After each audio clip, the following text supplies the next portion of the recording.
कोनो नायक अपने नायिका बरे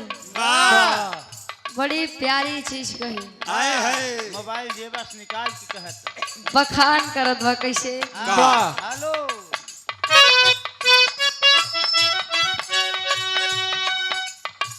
लाले लाले होठवा से क्या बात है? लाले लाले होठवा से चुए लाल लैया हो की रस चुएला हो की रस चुएला जैसे आमावा के मोजरा से रस चुएला हो की रस चुएला जैसे आमावा के मोजरा से रस चुएला हो की रस चुएला जैसे आमावा के मोजरा से रस चुएला हो की रस चुएला।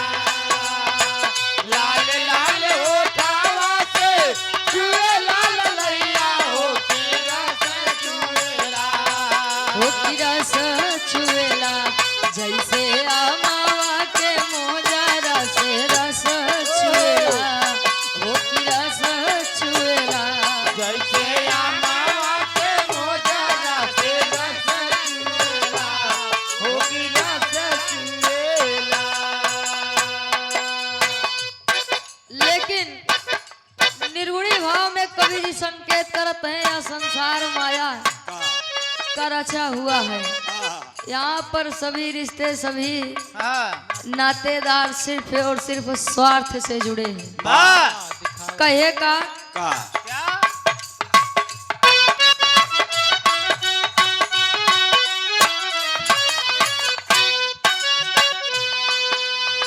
स्वार्थ के संगी सब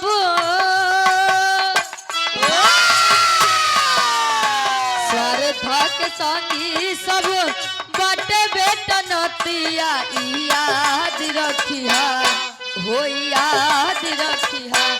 माटी हो जाई शरीरिया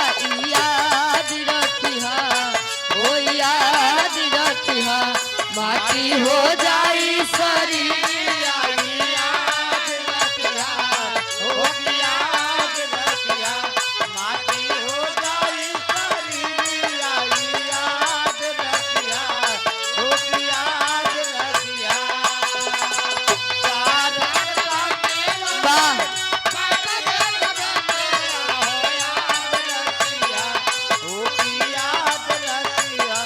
माटी हो जाई शरीरिया याद रखिया हो याद रखिया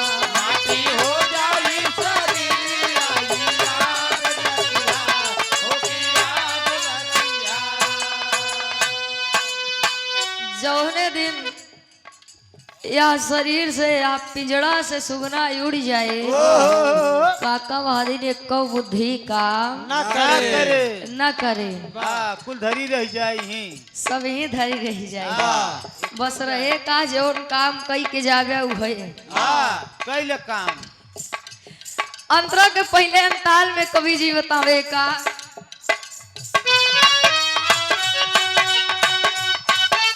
क्या बात है।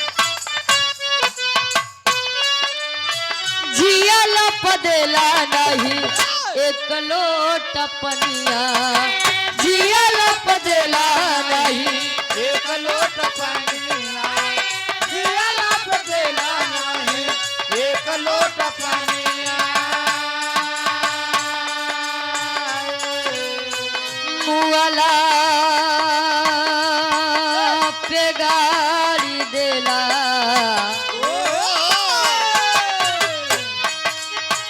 मुआला पगाड़ी देला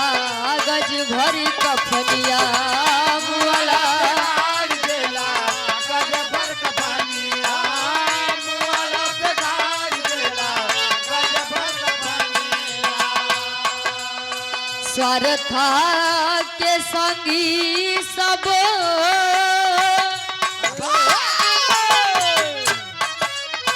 स्वार्था के संगी सब बट बेटा नतिया याद रखिया हो याद रखिया माटी हो जाई मूर्तिया याद रखिया हो याद रखिया माटी हो जाई शरीरिया याद रखिया हो कि याद रखिया माटी हो जाई शरीरिया याद रखिया हो कि याद रखिया माटी हो जाई शरीरिया याद रखिया हो कि याद रखिया। कहे जियला पदेला नहीं एक लोटा पनिया वाह अमुअला पगाड़ी देला गज भर कफनिया जब तक माई बाबू जियत रही अगर खटिया लागी गया हाँ आई तो एक लोटा पानी बरे तरसत है और लड़का जल कांवर उठाए काशी अमरनाथ जाते बतावे घरे के माई बाप ले एक लोटा पानी बरे तरसे जा तहाँ दुनिया तीरथ घूमे और जब माई बाबू इस संसार छोड़ के चला जाएंगे तो उनके नामे तेरही करत है का माई बाबू आई के ओका खाना खाई सकत है ओका पानी पी सकत है जब जवन चीज जीते नहीं भा मरे के बाद दूसरे खियाए के बाद राधा मुँह सरा आत्मा के शांति देते हैं बारे जमाना स्वार्थ के सब भाई अगर आप अच्छा खासा रुपया पैसा धन दौलत कमात हो तो लड़किया बच्चा या आपके पूछिए नात न तेरुआ या आपको पूछिए जनी है बेरोजगार रहा उनके जाए 10 रुपये न मिले अरे का जाबे उनके खिया बड़को मामा ज्यादा मालदार है चला वो नहीं दुआरे चला जाए स्वार्थ से सब जुड़ा है अंतरा के दूसरे अंताल में कभी जी कहे का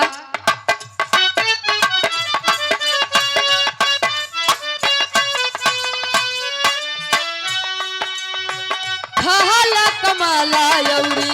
बोला बतियाला खाला कमाला यौरी बोला बतियाला खाला कमाला यौरे बोला बतियाला प्रेमवा के दिया ना प्रेमवा के दिया ना जगत में जराला प्रेमवा के दिया ना जगत में जलाला प्रेमवा के दियाना जगत में जलाला झूठी कोठी बंगला बाटे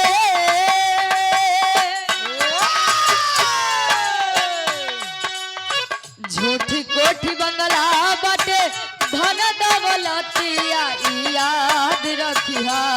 हो याद रखिया माटी हो जाई शरीरिया याद रखिया हो याद रखिया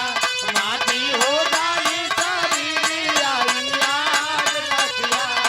हो कि याद रखिया माटी हो जाई शरीरिया याद रखिया हो कि याद रखिया कहे आया है सो जाएगा अरे आया है सो जाएगा राजा रंग फकीर कोई विमान पे चढ़ चला कोई बंधा जात जंजीर जे आए भाई ओका जाई की बार चाहे 4 दिन आगे चाहे 4 दिन भैया लेकिन जावे सब क्या हुआ रहे ना पहले के लड़का जे कई शादी ब्याह हो जाए लड़के हो जाए तब वो अपने माई बाबू से नहीं अलगात रहे अब माई बाबू समझदार हाँ दुई गदेला हाँ पहले दुई मुहार कही देते हैं लड़किया बड़ा होई है तो ढेर टिटिम्मा करे जरूरत नहीं बा नौकी माइया तू कहीं और गए हाँ जानता है जैसे बियाह होए साल 2 साल साथे रहे बाकी वही नाटक बा जब तक दुल्हन लगे रहे एक मिले में रहे तब तक कतो के गोड़ पिरात बा कतो मूल पिरात बा 7 बजे घाम लागत है सोए उठत है जैसे अलगाई गई उनका ही जने 5 बजे ड्यूटी जाए कहा तो 4 बजे उठ के एकदम सब चीज तैयार आयो मेरे राजा खायो जायो ते संसार में कुछ आप नहीं बा केतनो बिगाह बेसा लिखवाई ले बया दई के लड़कन का जाए के बा आ लड़का अपने लड़कन का लेके जाई है का थे लड़का लायक बा तब का करे रुपये इकट्ठा करता है आ नालायक बा तब का करे इकट्ठा करता है लायक बात कमाई की अपनो पेट आपो पेट पाले ले लेकिन नालायक बा तब जितना बने होबे सब बेच दे 1270 जिंदा हाँ तो जब ये नशा लाग जाए तो कितना मेहनत पसीना कई के बनाए रहे लेकिन उनाश करे जरूर। बाबू तुम नहीं जानते चौराहा मेरा क्या बात है। हाँ उनके एक्सपीरियंस तजुर्बा बा उनके तो प्रेम व्यवहार सबसे बनाई के जा काका जाना था कि झगड़ा लड़ाई बस इतना ही बड़े होत है अगर वो 2 अंगुल मेड़ काटे हाथ हमाऊ काटा यही करत करत मेड़ सफा है 2 अंगुल सफा। हाँ तो फिर नपवावा हमार हिय तकावत है हमार हुआ तकावत है हमारा थन खाली 2 अंगुल तो प्रेम व्यवहार बनाई के जाबे कहे कि जाए के बाद बस गुड़गाना ही गवात है बढ़िया रहबे तो 4 मने दुआरे आए कहिए रे यार गजब होइए बड़ा बढ़िया आदमी रहे अरे यार कैसे मर गए हाँ अब बेकार मने यहाँ अगर चला जाबे कहीं चला जौन भात तौन ठीक है जाय भाई सरवा गांव झगड़ा जाय सार मर के गांव आनंद हो गया गाले मारा वाह भैया तो ये सब ध्यान दे वाली बातें आप सब समाज में यहाँ देखत हाँ समझत हाँ आखिरी में कहना पड़ा का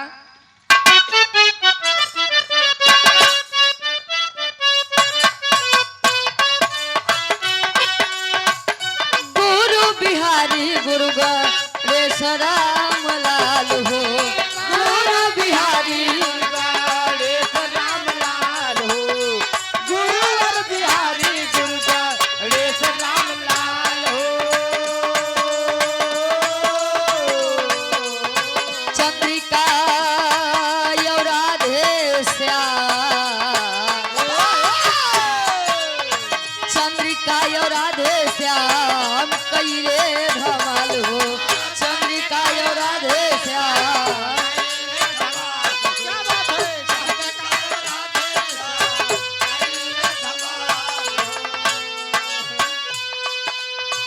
यादव रुचि के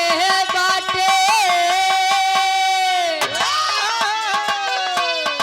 अरे यादव रुचि के बाटे गीत गवनैया याद रखी हो याद रखी टमाटी हो जाई शरीरिया याद रखिया हो याद रखिया माटी हो जाए